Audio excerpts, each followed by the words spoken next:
Hello friends, in the series on the income tax cases, today we will discuss a very limited issue, and that issue is that if some builder or some developer pays to some other assessee any amount which is in the form of transit rent or hardship allowance or rehabilitation allowance or displacement allowance, which is basically the amount which is paid to the owner of the property who gives his property to the builder to develop that property, and this amount is related to the period for which he has to take some other place to live in and pay some amount, and this amount is being reimbursed by the builder.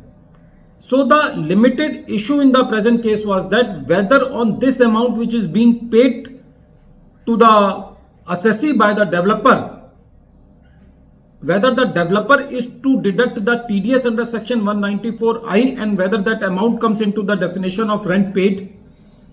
This matter has been discussed by and decided by Bombay High Court in the case of Sarfaz S. Furniture Wala versus Afsan Sharaf Ali, Ashok Kumar and others, and this case has been reported in 467 ITR at page number 230, and the date of the judgment is 15th April 2024.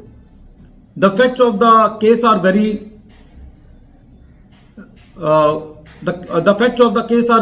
limited. The facts are that in the present case, some assessee has given to the developer his property to develop, due to which the assessee has to take some other place to live in, and for which he has to pay some consideration, and this consideration was reimbursed by the developer and the person who was developing his property.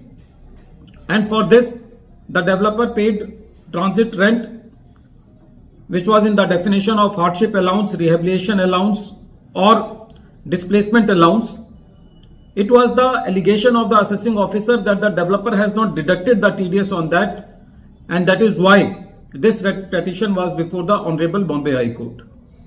The Bombay High Court in the present case said that, and after relying on the two very important judgments of the ITAT Bombay, those judgments are Shrimati Delila Raj Mansukh versus ITO, and the second case is Ajay Parasmal Kothari versus ITO.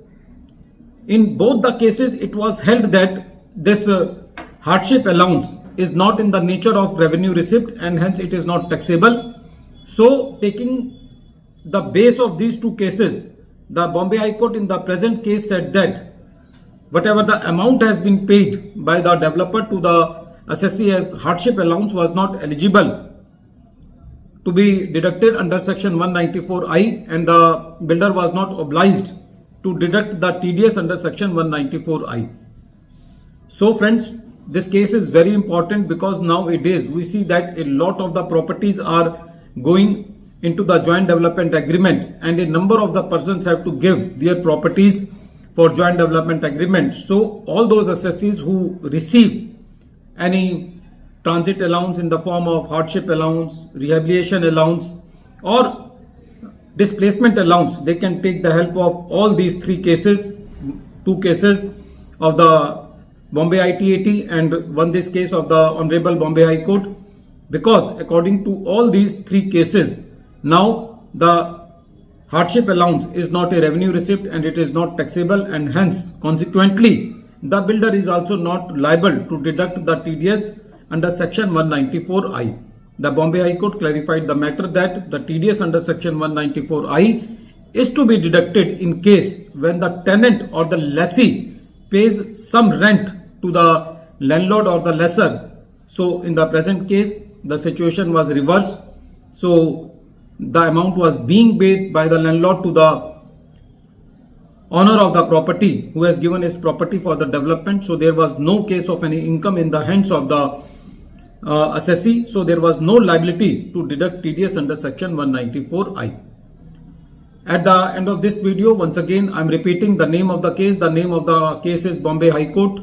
The name of the case is Sarfaz S. Furniture Wala versus Afsan Sharaf Ali, Ashok Kumar and others, and this case has been reported in 467 ITR at page number 230, and the date of the judgment is 15th April 2024. Thank you, friends.